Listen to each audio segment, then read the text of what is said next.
Hey everybody, welcome back to Video Episode. Tarek, and I know what you're thinking. We just did a video on Akuma this morning telling you guys that it was preserved and available for everyone to enjoy, but we just didn't have controls wired up yet. Well, apparently I was lying and didn't even realize it because about 45 minutes ago, Andy Geezer sent me over some files along with a few other people, so now Akuma is 100% playable. You can take a look at it today and play the game from start to finish, which is absolutely spectacular. I thought it would take about a week, but apparently it only took about 8 hours since the time I released this video, and I will tell you right now, having played this game, it is absolutely insane. Be aware there's going to be a lot of flashing lights, so that is your warning. But this is absolutely spectacular. I've wanted to play Akuma for the longest time. It took over 5 years to actually find the game files, and I thought we'd be about a week or so until we could play the game. Now it has full mouse support, and you can play it today. I will update the files on the archive.org page. There's going to be 2 files you need to copy over into the Akuma folder where the game executable is, and then you can just use your mouse, gun for IR, Sinden, whatever other pointer you would want to use is going to be available to you. And now that I've actually played the game, this is just an insane trip. This is so strange, so weird, but so intriguing all at the same time. If you know me or the channel, you know I absolutely love light gun arcade games, especially horror games. This feels like Evil Night meets House of the Dead meets something like Carnival, all rolled up into one in the best way possible. I'm not going to lie and say it doesn't have a little bit of jank going on. It definitely feels a little bit unfinished, but that kind of actually adds to the overall flair. And considering there's about 3 known cabinets for this arcade game in the world, the fact is now every single person who ever wanted to experience Akuma can play it at home today. And be aware that I'm playing this on a Windows 10 machine. This is an XP game. It should run perfectly fine, but you might see a few graphical glitches. And if you do have a Windows XP machine hanging out, I highly recommend you use it. I really need to build one of those. But now that we're through the first level of Akuma, this game just has such a vibe and such a flair to it. I could kind of understand why maybe this wasn't going to be something that was super popular in 2005, and that's why it seems that Akuma never actually got past the location testing phase. If this game actually ever did come out, no one really is aware of it. As we move further into the game, it just has such a thing going on. All of the enemies are well designed, the horror elements are there, the shooting mechanics are sound. It is just from start to finish an awesome light gun horror game, and one that is basically about as rare as they possibly come. And that's why I love doing videos like this and working with people like Andy Geezer and everyone else that helped me on my Discord server. This is a game that before today, basically nobody could play unless you had an original arcade cabinet in your collection. Now it is available and you can check it out. And I will say you definitely should do this. If you're a fan of the House of the Dead, or if you've ever gotten to play Evil Night, another exceedingly rare game, this is going to be right up your alley. It is just such an intriguing experience, and the best part is because GameWax did make great light gun games, all of the light gun mechanics are here and they're a ton of fun. And it is such a weird thing as well. It has these pre-rendered CGI scenes that go into the gameplay. They all move around at a very odd cadence. This game just basically makes you feel a little bit uncomfortable. It's got that disconcerting vibe to it, and the way those enemies just jump around, it feels like both human and animal at the same time. If you've never played Gaia Attack 4 either, this definitely has some inspiration there. You can see where they got to that game, having this in-car level, and I love that these skeleton zombies just crawl themselves up on the back of the vehicle. It's pretty much like every horror movie trope involved in one game, and the death truck here, a zombified truck, feels like Maximum Overdrive. They're throwing barrels, there's a zombie driver, you need to shoot him and destroy this truck. Every single square inch of this game is crawling with something to see and do. It never slows down, it never lets up, and that's exactly what I want out of an arcade light gun game. From start to finish, just pure straight up action. Now you will see here when I mentioned a few graphical glitches that still need to be ironed out. In Windows 10 you're going to see that those weak point graphics are going to stay up during boss fights. If you're over on Windows XP, I had someone else check it out, that does not happen, so it seems like there might just be a driver issue, maybe just on the Nvidia side, which I'm using today. But even if it's not perfect, it is here, you can enjoy it, and considering that this is basically an impossible game to find out in the wild, it is now preserved and ready for anyone to play. And it's got an awesome horror soundtrack as well, 10 out of 10 on that, so go ahead and listen for 45 seconds. I'll come back and show you more Akuma and tell you about the history. Enjoy!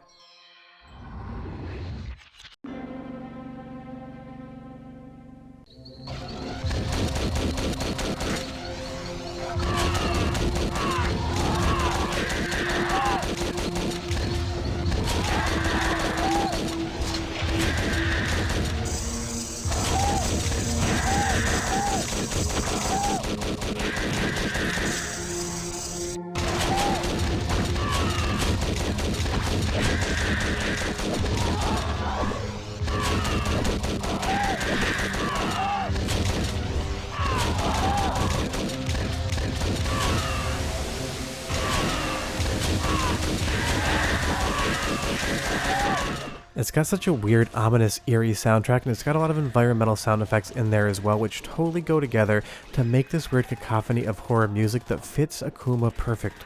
That is what I'm getting when I'm playing this game, and I haven't played it much at all. I'm definitely going to look more into the game, see if there's any secrets or branching paths or anything else I'm missing, but what I'm getting so far is more impressive than I actually expected, because a lot of times when I hunt these rare arcade games down with people, things that you've never played before, a lot of times that the actual game is not as much fun as what we built it up in our imaginations.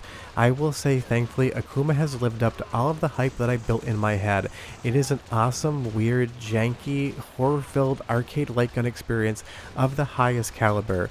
It's definitely not as mechanically or technically sound as something like the House of the Dead, but I'm going to love this game all the same. One of my favorite things is every single level has a new unique hook and something different to see visually. You don't feel like you're playing the same level over and over again. We see this barn in the distance, and what we're going to find inside of it is completely unique compared to what we've seen before. If you haven't noticed already, there is a charge shot mechanic as well, just like Evil Knight. If you charge your bullet up all the way and release the trigger, it's going to shoot out a gigantic bullet that basically destroys everything in front of you. And this game has some really weird bonus features as well. When you shoot these cards, you can get a Joker option, which is going to put you into a mini game where you need to shoot the Joker and none of the innocent victims. The more you shoot the Joker, the higher your score is going to be.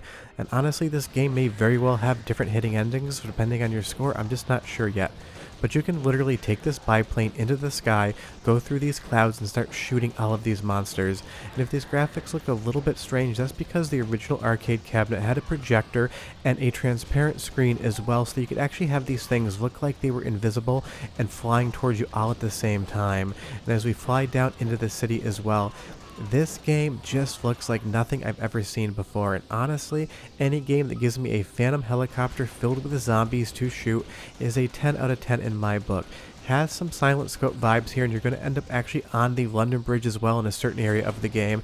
It kind of reminds me of Silent Scope just in some of the settings, but I love that we're now downtown in a large city. We started out in the woods, we've gone through churches and graveyards, and now we're downtown flying through this urban madness. It's just a very good design decision to diversify the levels and their theming and content. It gives you something new to see every single level, and it really actually aids in making Akuma feel like an awesome game. And it is a bummer that this thing apparently did not actually see a release, because now finding an arcade cabinet for it is going to be impossible. If you ever see one or know where there is one, leave me a comment down below. I would be desperate to actually check it out. I'd probably take a flight just to see it. Of course, we're in the subways as well, so it also has some Total Vice vibes. I'm going to give you one more taste of the soundtrack because it gets even better. 30 seconds this time, and I'll come back and show you the ending of Akuma and talk about what's going to come next.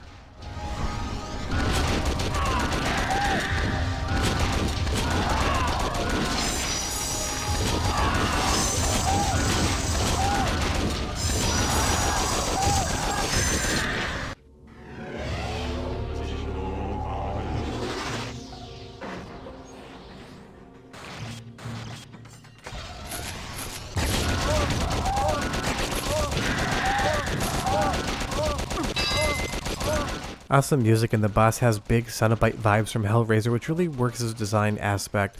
And you'll see here that I do take a few continues. This isn't the hardest game on normal, but it gives you enough challenge, and seeing the ending of this, obviously on free play, isn't going to be hard whatsoever, because now you can play it on your PC in the comfort of your own home. And if you have a gun for IR or anything else like that, it's going to make it even better. But we finally get to Akuma Mortis Immortal. He is the final boss of the game, and it is just such an interesting design. All of this pre-rendered video has such a strange look and cadence to it. It feels like something that came out of the mid-90s, not the mid-2000s. I'm sure they did that from a stylistic choice. It does work though. Every single minute you're playing Akuma, you have this strange feeling of playing something that feels like it's both imaginary and real at the same time. And this was one of those games. I'd been desperate to play this ever since I heard about it, and I've been actively hunting for this game for over 5 years. It just seems wild that today is actually the day that Akuma Mortis Immortal is playable for anybody. It makes me so happy to be able to be part of things like this with everybody else, and again, big thanks to Andy Geezer. He worked on the control patches. He was able to get this file over to us so we could share it on archive. It is just such a great thing to be able to do, and of course no money changes hands. You can play this for free today, and once you actually beat Akuma here, he takes on his second form, which is even stranger than the first. This is Mortis, and there is no Immortal, at least as I can tell, unless there is a secret ending, which I will definitely look for as I play this game more in my spare time. But if you want to play Akuma Mortis Immortal today, just go ahead on archive.org and search the title of the game. Everything is going to be up there with the 2 files that you need to copy into the installation folder.